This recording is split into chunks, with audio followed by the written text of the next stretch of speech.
Hello everyone, welcome to my YouTube channel. I hope you've all had a lovely bank holiday weekend. So I thought I'd pop by and create a card, and what I want to do this time is go through reverse imaging. Now Patricia Yodel, who's in my Facebook group, did a post and she reversed the image of the eagle. Now this is an old technique, it's been around many years, but I just thought I'd revisit it to create my card. There are a couple of ways that you can reverse the image. The reversed image is always a little bit paler, but you can add the detail back in, no problem at all. So what we're going to do is we're going to work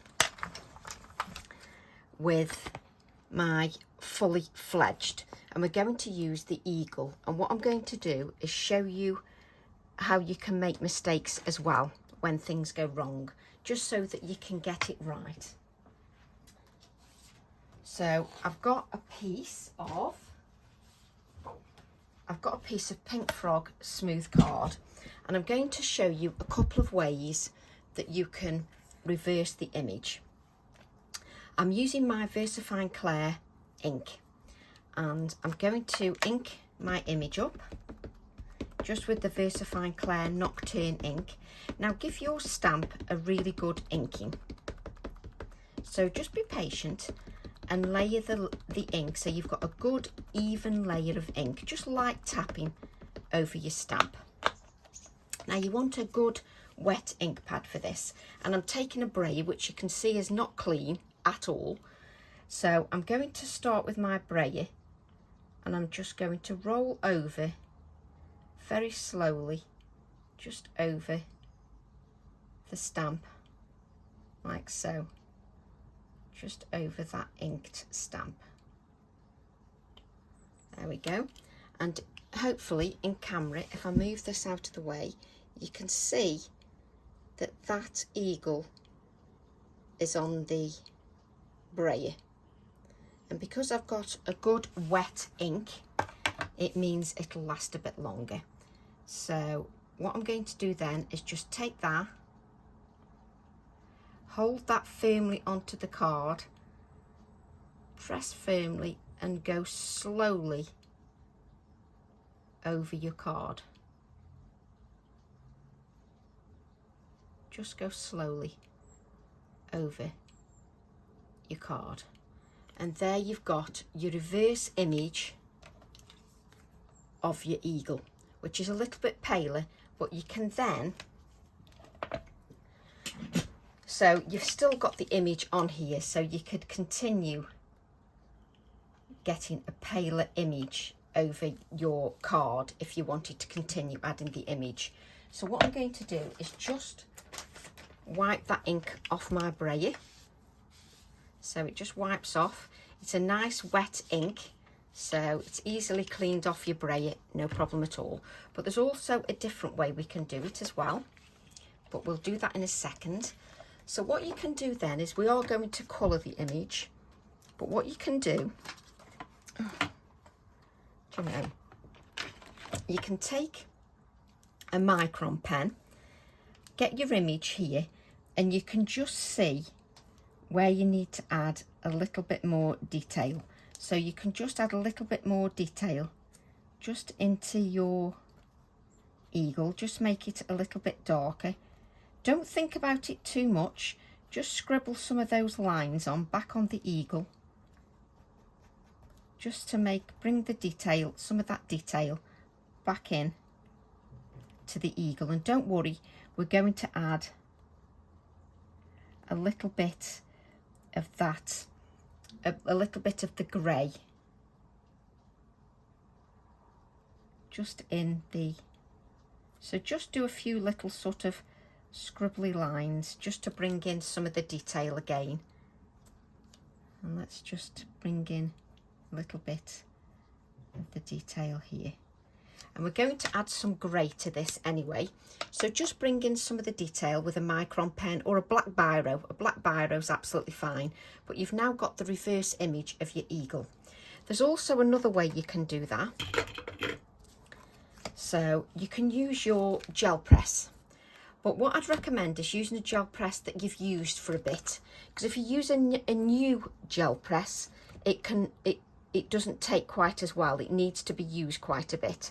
So what we're going to do, let's move these out of the way, is we're going to use the same ink.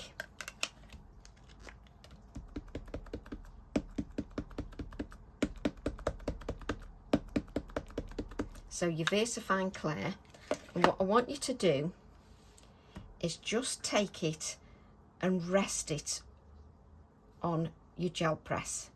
Don't squish it too hard, so don't squish it down into your gel press. So I'm hardly pressing at all, and I will get the piece of card to show you what it looks like if you squish it, because I did that on purpose for you, just so that you can see what happens if you squish the ink. So I'm just allowing that ink just to transfer on there. Just lift that up, and then you've got your eagle on your gel press. And then what you can do is just, this is that we're using the reverse of the card, just press that onto the gel press and just lightly smooth over, just rub over your gel press. Hopefully that should have, yep. And then you've got the reverse of your eagle.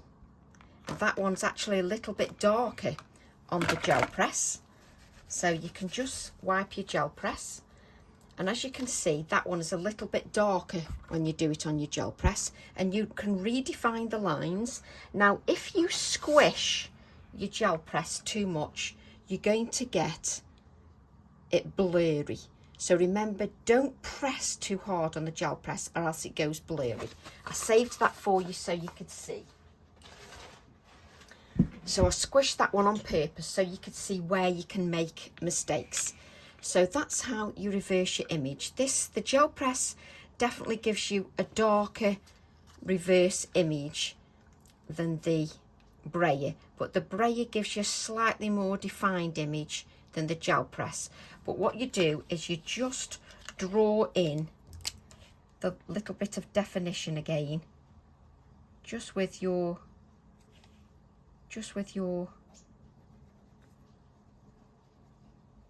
micron pen, and you can just define the lines a little bit more with your micron pen. So that's how that works. You can also do it by adding the image to acetate, but I find the acetate a little bit more hit and miss because it's very easy to smudge it, so I tend to avoid that one. But everybody's individual, it's entirely up to you which one works for you. So let's move this gel press out of the way because we're not going to use that. So I just used my 5x7 gel press.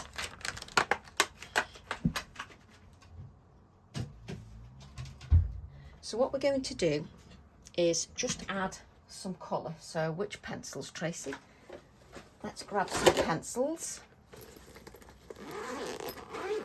I think it's the polychromos I've grabbed. Yes, it's polychromos. So let's grab some greys. Let's grab that one. And what we're going to do is just add a little bit of colour. I forgot the yellow. Little bit of orange. So what I'm doing is just picking the colours by eye. I'm not sort of, reading the colours. I'm just picking them by eye. And what we're going to do is add a little bit of definition into the eagle.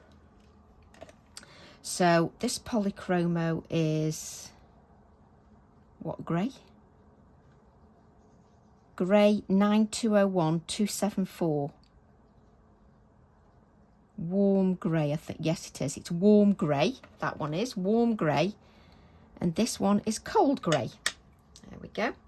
So what we're going to do is we're going to add a little bit of detail into our eagle, just to give it a little bit more definition. So I'm starting with my polychromo, and I'm starting with the cool grey, just to bring in a little bit more texture. You're not going to see much on the camera at the moment,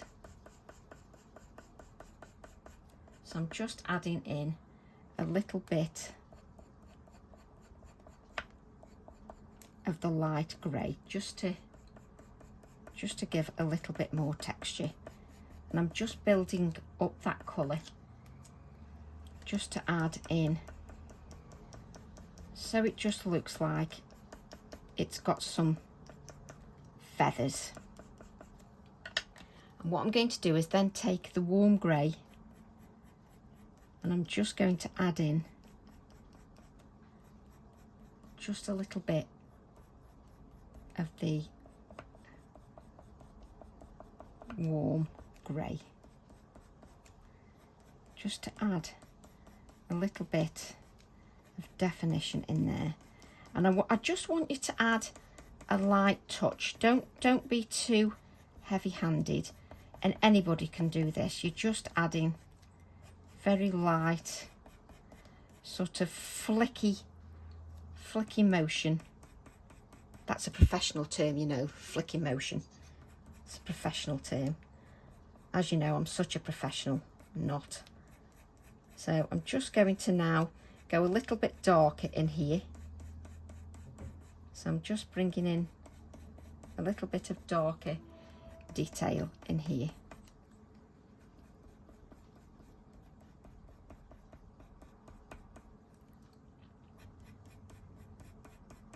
And it'll make a big difference when we colour that beak. But I think I'm going to grab a darker grey. Let's get a really dark one. So I'm going to get a really dark grey, just so I can add a little bit more depth in. Let me tell you what that is. Warm grey 5. It says 9201-275. V and 1, that's 6, isn't it? Warm grey 6. It says warm grey V1. And what I'm going to do is just add a flicking motion, just with the grey, just to give it a little bit more definition, a little bit more of that flicking, just so that we've got a little bit. So you don't have to do it all the same way, just give a little bit of texture, and it'll make a difference when we've coloured the beak and the eye. So I'm just adding a little bit of, get the colour, Tracy. Oh, crikey. Cadmium yellow, which is something like, oh, crikey. It's cadmium yellow. Don't ask me to read the numbers because I need a magnifying glass. So I'm just adding a little bit of yellow, and I'm just adding light layer at the moment. And what I'm going to do is add a little bit of the orange, and this is orange glaze. Orange glaze. Orange glaze. I don't know why they make these names up, but this is orange glaze. And I'm just going to add a little bit of the orange just to the beak, just to give it a little bit of colour.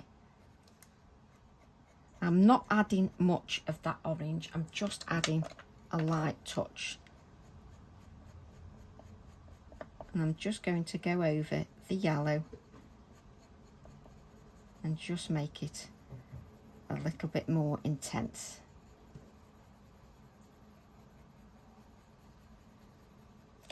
And I'm going to go back to the orange, and I'm just layering it very lightly. I'm not layering the colour.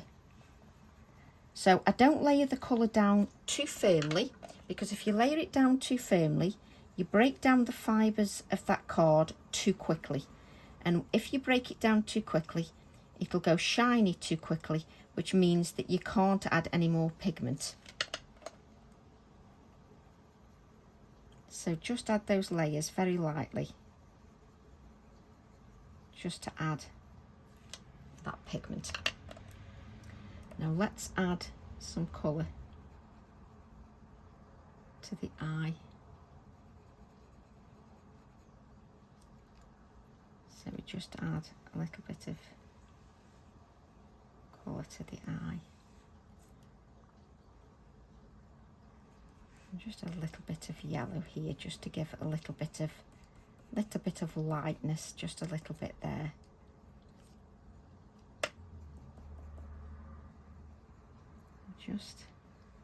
I think I'll just add a little bit of orange, not much, just a little touch, just to add, just to brighten that eye a little bit more.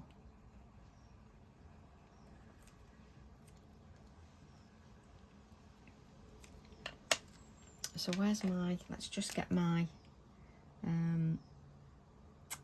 spit it out. So let's just leave a little white spot. So I'm just adding the detail back in, just with my micron pen, just so that it's a little bit darker just around the eye. Just adding the colour to the eye just brings that to life a little bit, just gives it a little bit more life.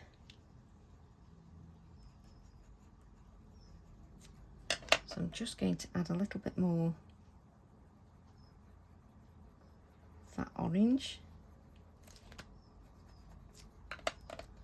Go back with the yellow.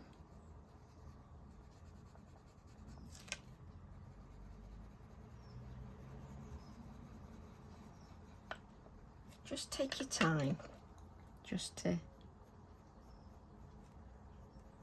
add colour to that beak. It just brings it to life a little bit.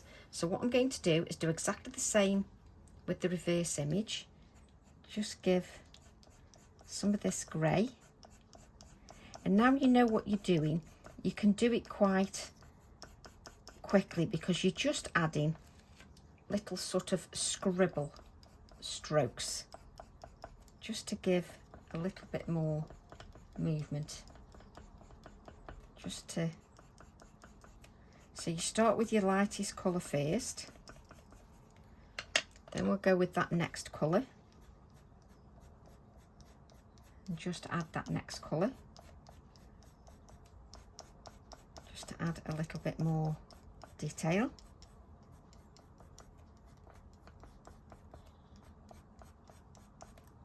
And when you add a little bit of colour, it just brings him to life, especially when you add that colour to his beak. And I think the more scruffy you make your scratch lines, the actual better it is. Just gives a little bit more texture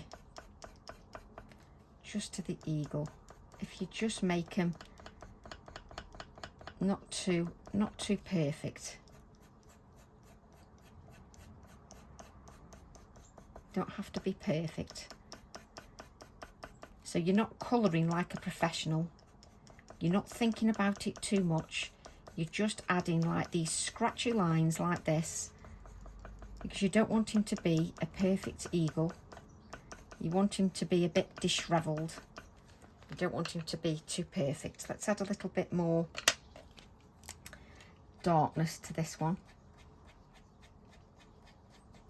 Just to give this a little bit more life. So now with the reverse image, I'm just using my micron pen just to give him a little bit more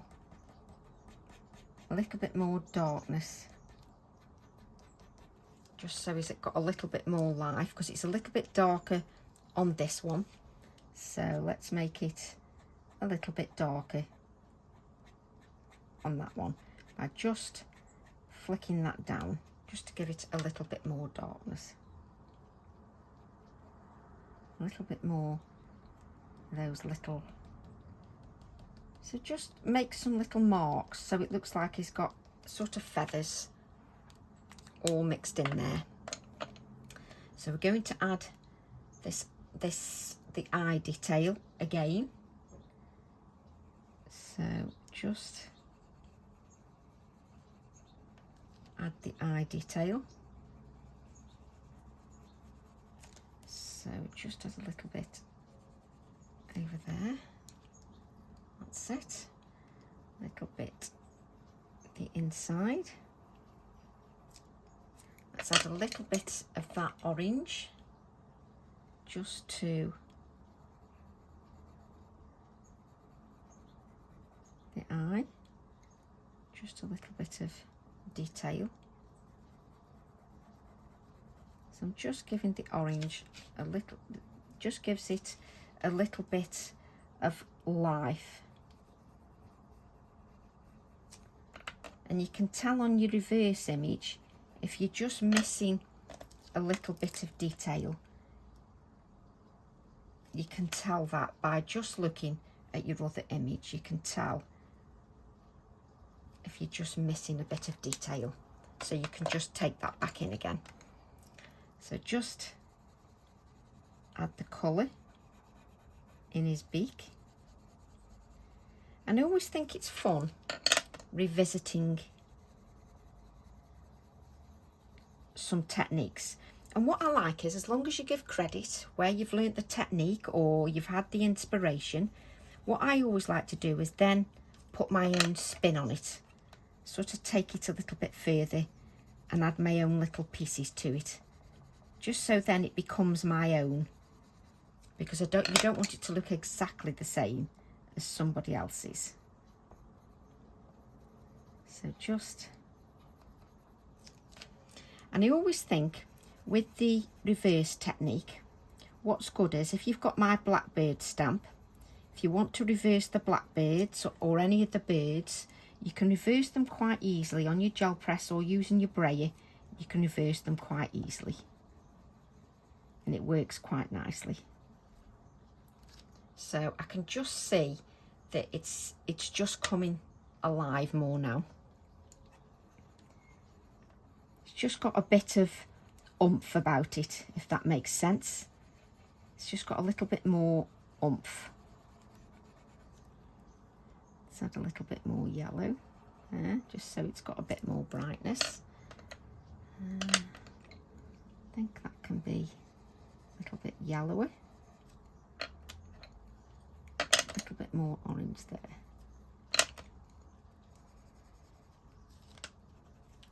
So I love how you've now got the reverse image. And what you can do, if you think something's not showing up as much, just draw in your details again, just to bring that eagle alive. Then what I would do is just to give it just a little bit more, is just cut in into the eagle, sort of do like sort of little V, cut into the top and just jagged that, these are professional terms, just ragged the edge, just make the edge a little bit ragged, just so it looks a little bit more, just so that you get a little bit more life. So just cut little slithers into it and then just ragged that up a little bit. That's it, just so it looks a little bit more.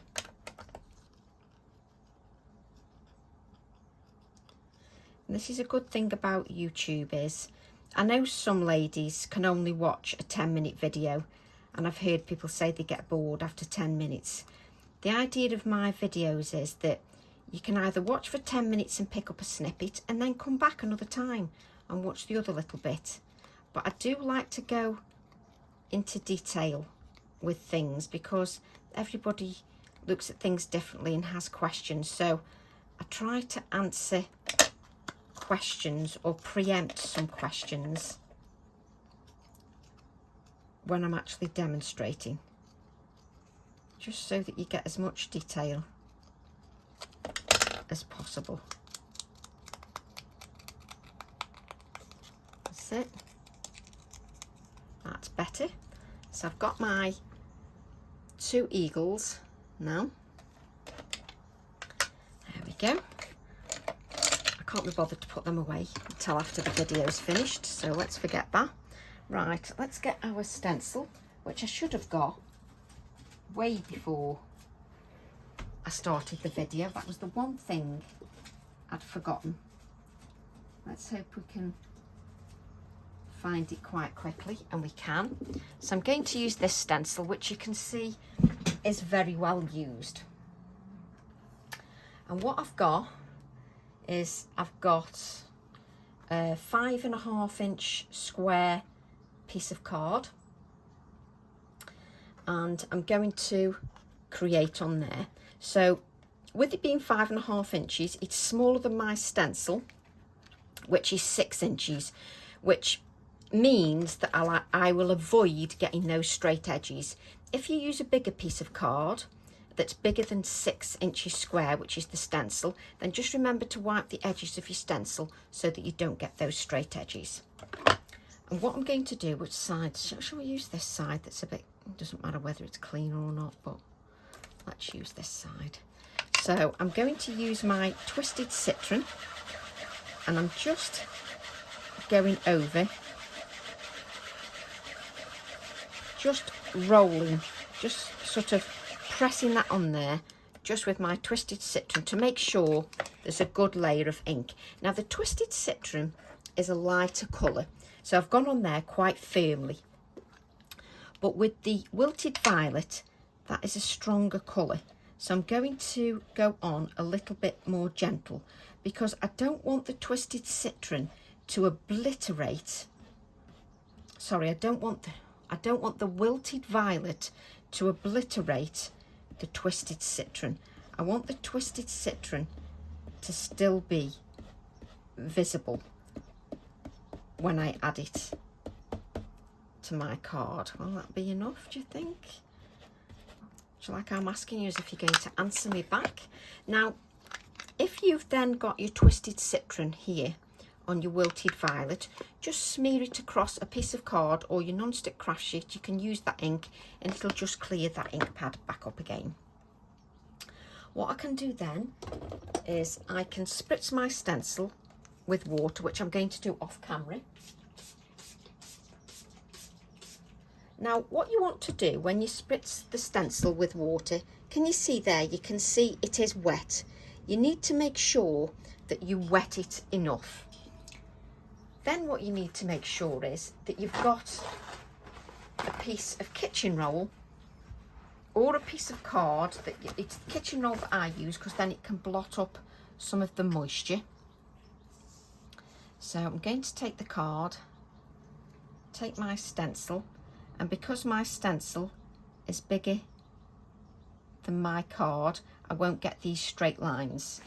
My card is smaller than my stencil, so I won't get those lines.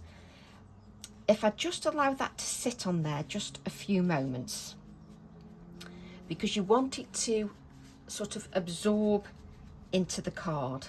If you lift it too much, you're not giving it time just to absorb into that card. So I'm just allowing it to rest on there a few moments, just to give that time.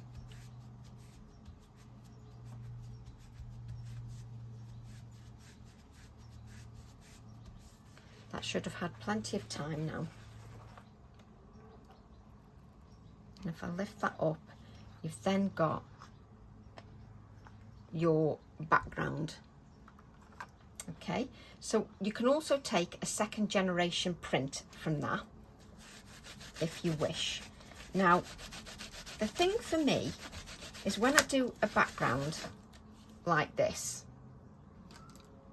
I'll look at it like that and I'll just blot the excess off.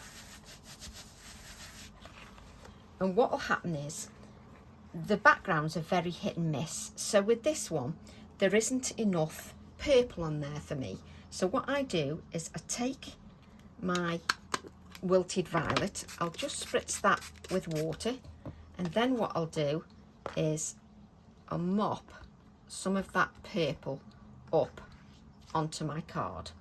Now, when you're mixing colours with purple, you do need to be careful that you don't create mud. You've got to be aware of your colours. So what I'm going to do is just grab my heat tool and we're just going to dry that.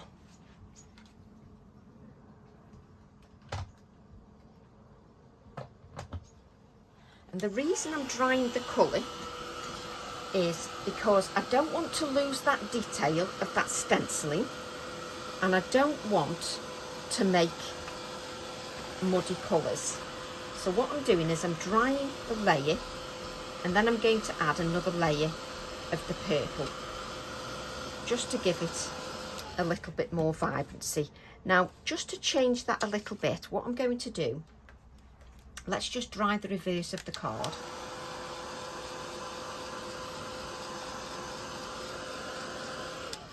And what I'm going to do is I'm going to take a piece of acetate. Now the acetate will allow me to place the ink exactly where I want it to go. When you put it on your non-stick craft sheet, if you want an overall coverage, that's fine, absolutely fine. But if you want to place ink in a particular spot, then doing it this way, I can add it exactly where I want it. And also, it gives me stronger layers of colour because I'm dabbing that ink exactly where I want it. And then I'm going to dry that with my heat tool. Now, don't be in too much of a rush when you're doing this. That's what I often find, that sometimes people can be in so much of a rush, they don't get the background how they want it, and they say, oh, I don't get that depth of colour. Now, if you can allow the ink to dry naturally, these areas here where it's puddled will be quite dark if you let them dry naturally. Because I'm forcing the ink dry, I only get the darker areas right at the edge because I'm forcing that ink there into the card. I'm moving the ink down into the card and I'm only keeping the dark areas at the edges. If I allowed that to dry naturally, you would get more of those darker edges.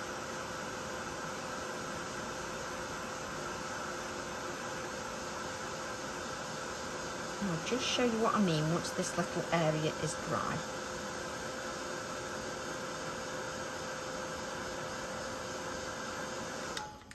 So I'm forcing the colour to dry. Now you can see here, you've got this dark edge here. If I allowed it to dry naturally, I'd get more of that darkness. So just give that another spray and just allow it to move, just so that you don't get any straight edges. You can allow your drips on there because that doesn't matter. And have you noticed the stenciling is still visible? It's not disappearing because the oxides have got that opaque element. We don't obliterate it. We can layer nicely. So I'm just going to dry that again.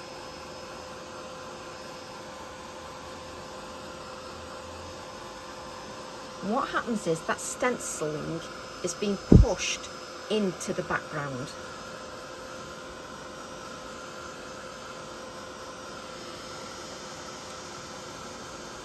So it's more into the background.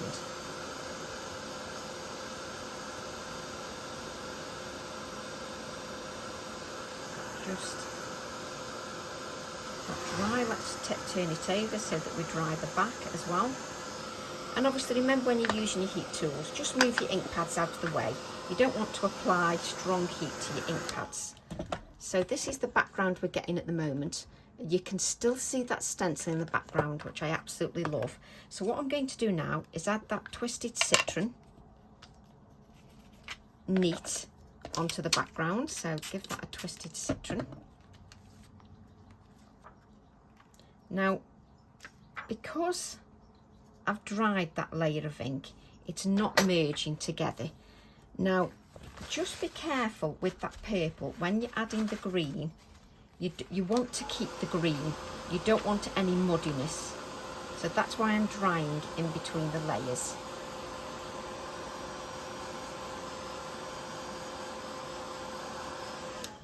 So I'm just going to take a little bit more of that Twisted Citron.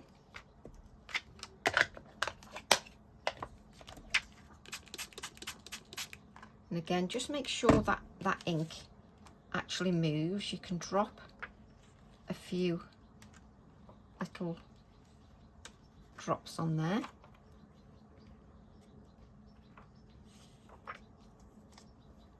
And the minute you see it start to turn muddy, just dab. You don't want any muddiness.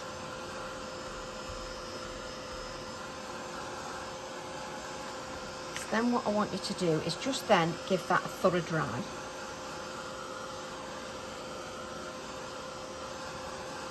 Front and back, because you've given the card quite a bit of pummeling now.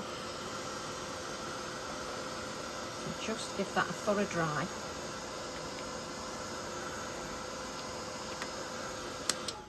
And then just bend the card a little bit, just while it's still warm, just to move the fibres sort of back into place.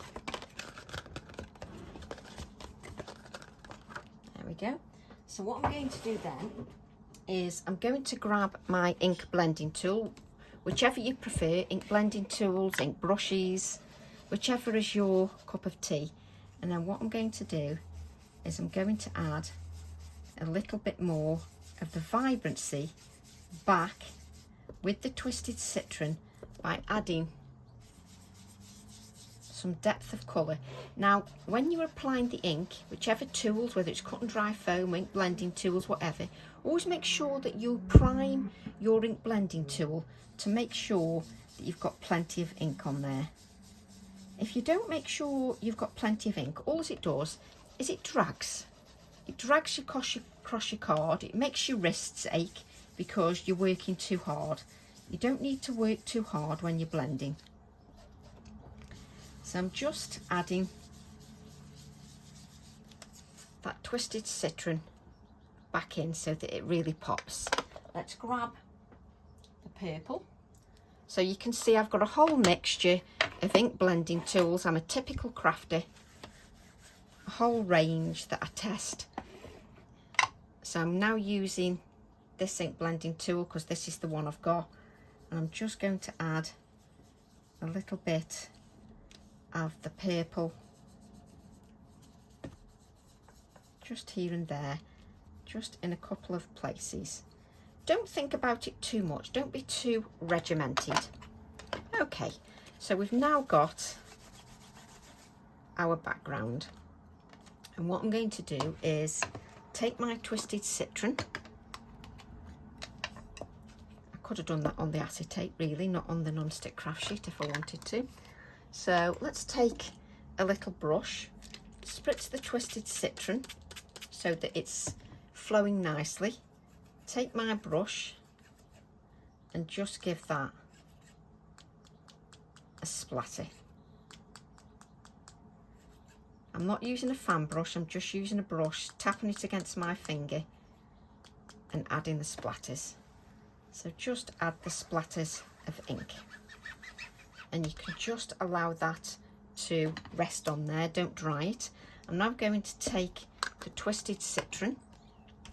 So you can see it does take me a while to make my backgrounds. I don't rush them. So I'm now adding splatters of the purple, and it echoes the colours in the background, so it then becomes a very cohesive background. In other words, it all works together beautifully. It doesn't jar against it. So what we've got is we've got a beautiful background, and we can just let that do its own thing for a little bit. And what we can do is take a look at our project like so. So this is where my eagles are going to go, and they're going to be 3D'd up in the air. So what I'm thinking is I want one of my clock designs, so bear with me while I just find the stamp set, because Tracy didn't have it ready, because Tracy's a nightmare. There we go. So what I was thinking is this clock would be quite nice in the centre with the eagles. So this is from my Wildflower stamp set, and that is 565, and I'm just dumping these just in the background. And I'm not stamping on this background yet because I just want it to dry a little bit. So let's just move that on the background. There we go. Let's move that out the way, move the eagles out the way, and let's just grab an acrylic block. Isn't it funny? I always end up with stuff everywhere. There we go. And also, on this stamp set, on the eagle stamp set, you've got this lovely background stamp that's also got clocks, which is what gave me the idea for the clock here. So you can use that in the background as well. Now, this acrylic block's a little bit small, but it doesn't matter because I just want this clock area. So we'll just grab some card, and then I'm just going to ink that clock. Just give it a good inking with my Nocturne ink, a good layer of ink. I think I've got 2 of these stamp sets and this one might be new. So let's just... Now, as always, when you're stamping, just allow that ink just to settle on the card, just so that it's absorbed into the card. Don't be in too much of a rush just to lift that acrylic block. Just give it a few seconds just to rest on there. Just lift your acrylic block if you've got the AALLandCreate acrylic blocks, and it works beautifully. Absolutely beautifully. Right, let's... Takes me longer to put it back on the acetate. Let's move that out of the way. So I want this clock now.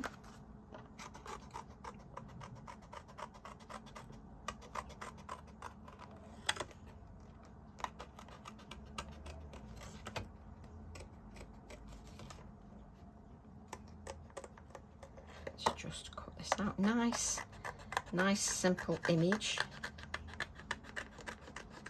to cut out.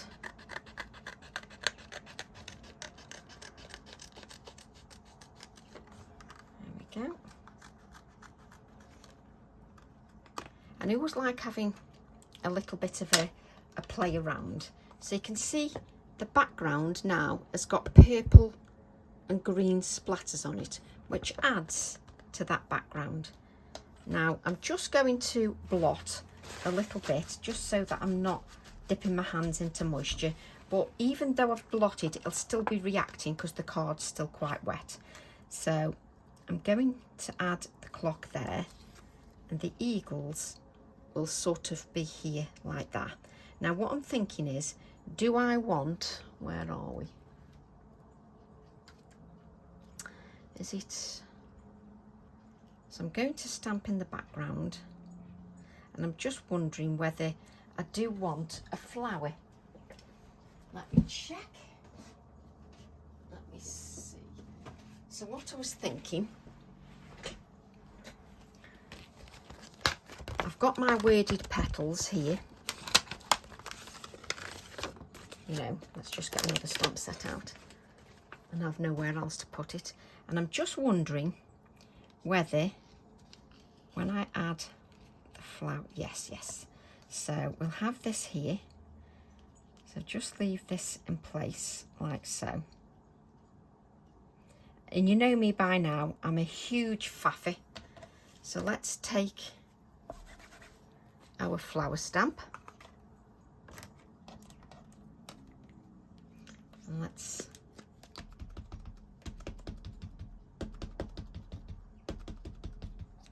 a good inking. Let's use this little bit of card that's left. We're not too worried about the text or too much of the stem because that's going to be hidden behind.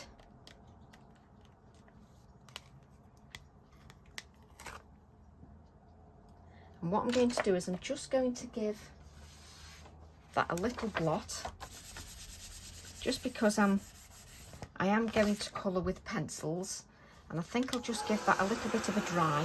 When you're using coloured pencils, whichever make you're using, especially when I'm using the VersaFine Clair, I just like to give that a heat, because sometimes the pencils can pick up a little bit of the ink and you don't want that to happen. Right, let's grab a couple more pencils then. So that limey colour is that one. Limey colour, and we want a purple.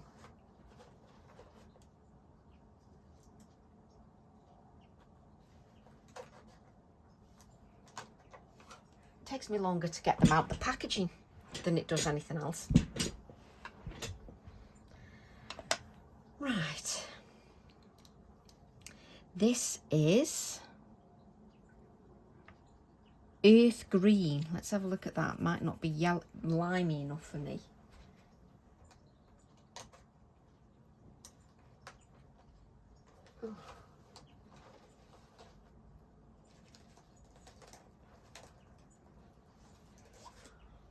Honestly, it takes me longer to pick the colours than it does to do anything. Yeah, that one. So we want May Green. Oh, what a nice name. May Green is what we want. And what I'm going to do is just add a little bit of the colour. Some flowers, not sunflowers, some flowers, I use a flicking motion, but because these petals are a little bit smaller, it's a little bit more difficult to add that flicking motion. So I'm just colouring with the green. Again, it echoes what we've used in the background. So that's what I'm doing. And just adding my first layer of colour. And as always, I'm not pressing on too hard. I'm just adding that first layer of colour.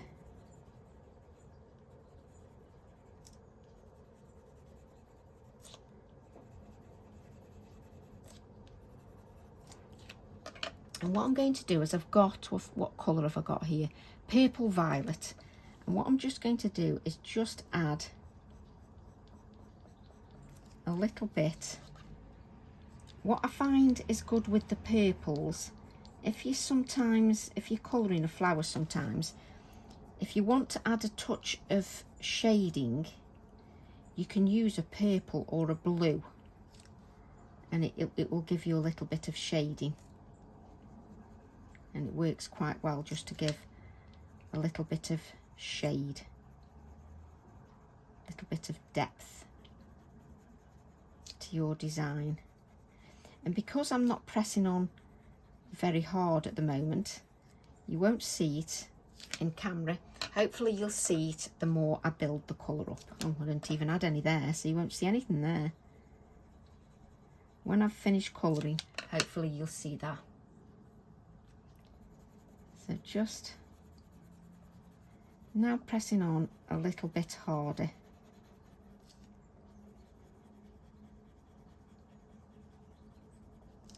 Just to my... So when I say I'm pressing a little bit harder, what I mean is I'm laying down more pigment, but again, not pressing so hard that my card becomes shiny, because I don't want it to become shiny too quickly, because then I've got nowhere to go. Now I need to point out, I'm no professional colorist. I just do what makes me happy and what works for me, and what looks good in my eye. So I'm just adding a little bit more that depth, like so. So just so you can see what I've got so far, so what I'm going to do is add a little bit more of that shading, a little bit more of that purple, and again, like you did with the green, I just press a little bit more. And I'm just using a circular motion when I'm applying the colour. Sometimes I use a flicking motion, and I often find that easier if the image is a little bit bigger. So just apply that colour. So I understand that, you know, at the moment we're on the 51 mark, 51 minutes that I've been doing this card, but I do like to add as much detail as I possibly can when I'm teaching or demonstrating or whatever, just so that I don't miss any detail out, and hopefully try and answer as many questions as possible.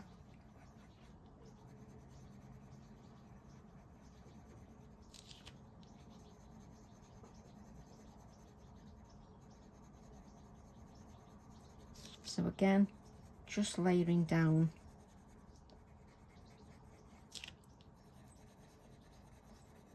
a little bit more of that pigment, and then as you layer down the pigment, it smooths out the layers, you know, the card smooths out those fibres. That's why you don't want to apply it too much too soon. And just so that you can see those touches of purple just on the card. You don't need to colour the stem, because that is going to be totally hidden. And what I'm going to do is I'm going to leave a little white border, because you've got that colour in the background and you don't want it to merge into the background. You want it to still sort of stand on its own, so that it, you know, it pops. So this little touch of a white rim around the flower just helps that. Just helps to bring a little bit more life to that design. Now I've left a white area in the centre of the petals. You don't have to do that. You can leave it at the end of the petals if you wish. It's just however you feel. I just feel that if I leave a little touch of white, or I add in a white marking with my gel pen, again, I just feel that adds a little bit of life to the design. So just cut that out. I don't really need it that long. I don't know why I'm carrying on like that. So we've got our, there we So you see this is going to go just above, like so, just so that it adds some detail. Do I want it? Yeah, just there, I think. Right, okay. Let's take our background, and what we're going to do is we're going to take this stamp set here. This stamp set here, because this is a beautiful background. Let me just show you, just so you can see against there, you can see it's a fabulous background. So what I'm going to do,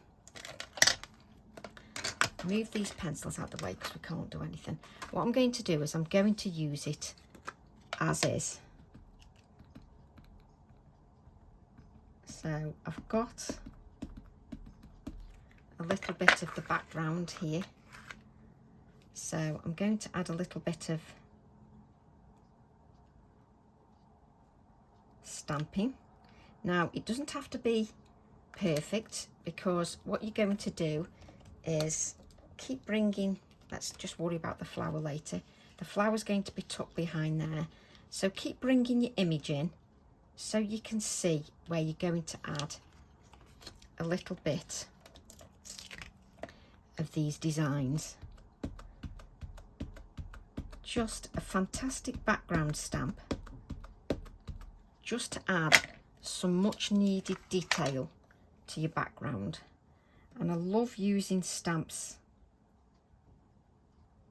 like this because they can look quite random. I mean, I've made this background quite random anyway, because it's got no edging, so it's quite random. But as you can see, you get a beautiful touch of detail. So what you do, I know it's a bit of a pain, but if you keep bringing it in, you can then see how your design's going, and it's going just beautifully. So bring the flower in, which will get tucked behind there. And you don't want too much stamping so that everything gets overpowered. That just seems a shame. Right, so what we're going to do now, I think we can stick some pieces down now. So what I'm going to do is use my pin flare glue. I'm not going to colour the clock because that just brings a little bit of brightness to the design. So what I'm going to do is add a little bit of my pin flare glue to give that dimension. Let's move that black ink out of the way. So let's add our clock, and the good thing about the pin flare glue is I can just press that down lightly and then just give my flower a little bit of life. Add a little bit of pin flare glue behind that. Now I can tuck that in just like so. Still got that dimension. We're going to add these here with the clock, not that you can see, with the clock behind. But what I want to add is some sisal nest. So let's just grab that. So I've got some sisal nest. I've just hoovered the craft room. So of course, now I'm going to add sisal nest. That's standard practice for Tracy. So I'm going to add some good dollops. Just place this across there. I'm going to add some good dollops to my eagles. Now let me just get rid of this sisal nest, as I'm going to end up with it everywhere.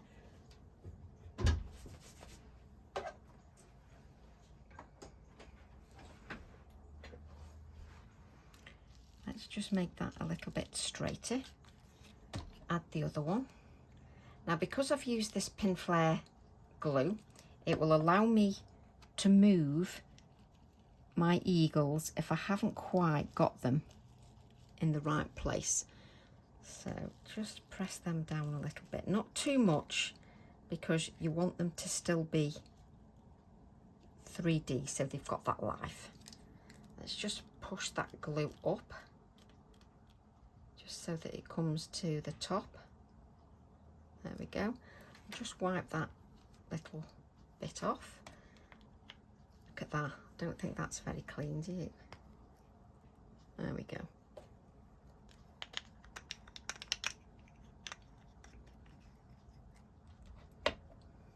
So what I want to do then, yes, I'm getting pleased with this now. Just get another wipe just to get rid of my sticky hands. Let's remove them.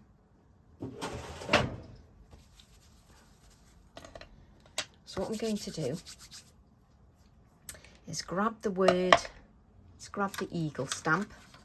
It's got so many lovely stamps on this eagle set. Even the swallows are just beautiful that you can add to the background.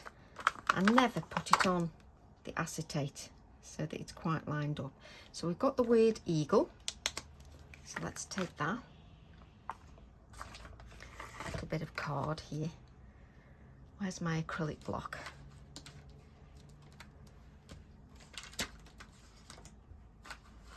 Can't find my little one, so let's just use this. There we go. Just stamp that word eagle again with the black Nocturne ink.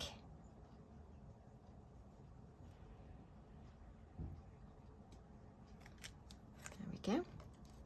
And I love the slightly distressed feel to that. Let's just cut that. I think I'm going to cut that on the cutter just so that it's nice and straight. So just bear with me.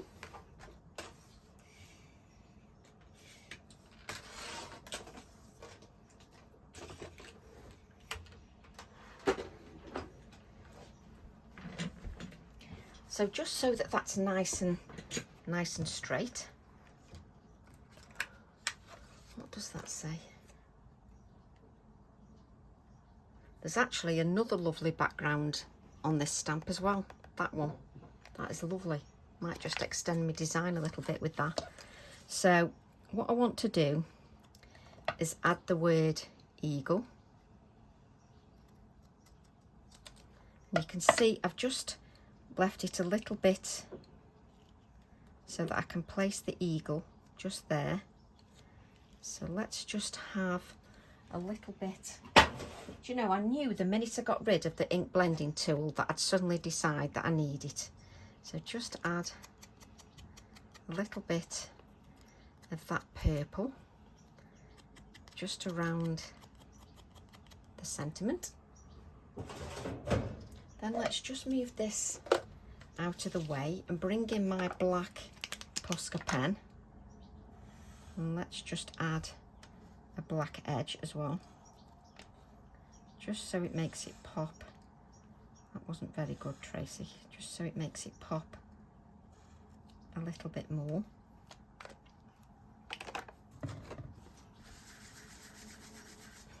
My non-stick craft sheet is in such a mess.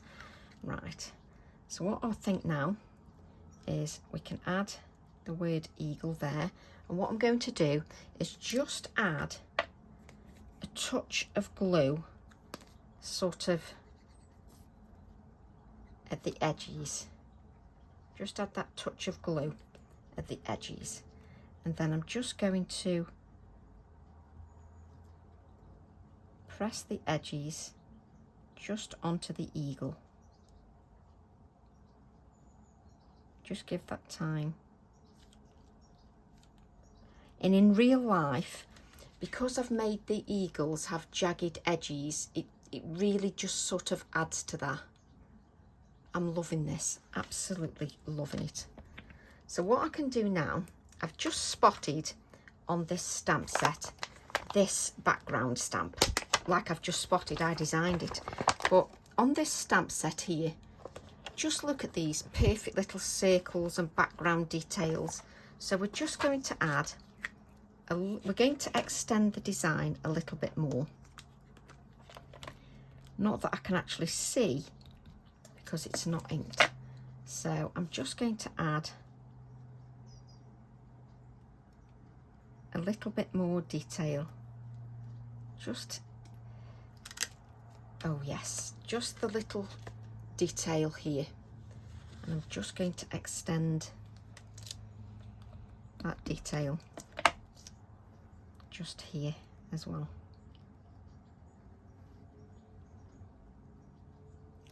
This is what I adore about my stamps, the fact that you can extend your design and just add little details like this and this on the corner. Right, to finish off we need to add some white splatters. So I want some white splatters, sort of not really on the eagles but more on the clock and the background. There we go. And that's a Posca paint pen in white.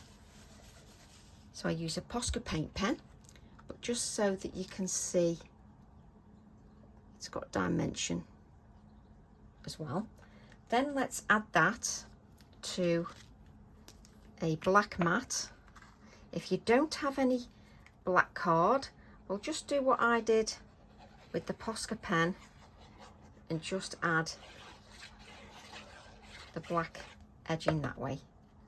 So what I'm going to do is I'm going to stand up just to make sure that I've got that in the right place, which I don't never have it the right place bang on the first time.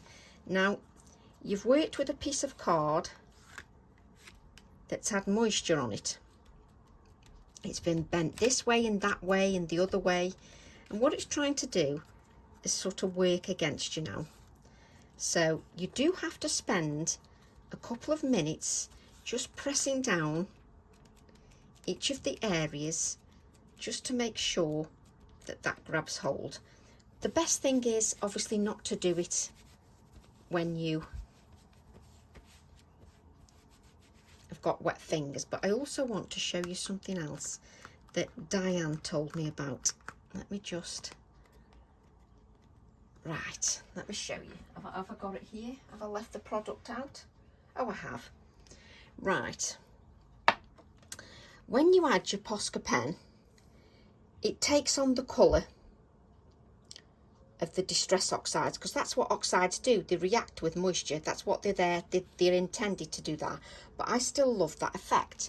Now, if you want something that is bleed proof, then there's this product. Diane told me about this bleed proof white, and if you just, not that I can open it, if you see, it's quite, let's have a look. Let's pick up, it's like, let's get that on there. Let me just cut that off. Oh, crikey, everything's sticking to me. Let's just cut that off. So what you've got is, it's going to last forever. It's a really thick, gloopy paint, but it's meant to be bleed proof. So the idea is that when you splatter this, it won't react with the oxides. It'll stay white because it's got that bleed proof quality. So I'm just adding a few more lighter splatters with that. Now I don't like to, you know, just use too many products that, you know, it gets madness, but I just thought I'd mention that because I've heard some people say, oh well, me it's not pure white. So I always like to find an answer for you, or answer any questions I've had. So that's just another question I had, so that just answers that.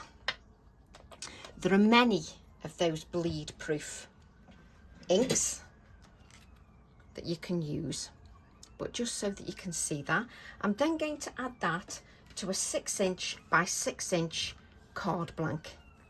So let's add that to our card blank. And of course you would wait until all the adhesives were dry, because there's nothing worse than trying to do exactly what I'm doing and working with inks that are still wet. Make sure your card is facing the right way and you don't do an upside down card, just press again.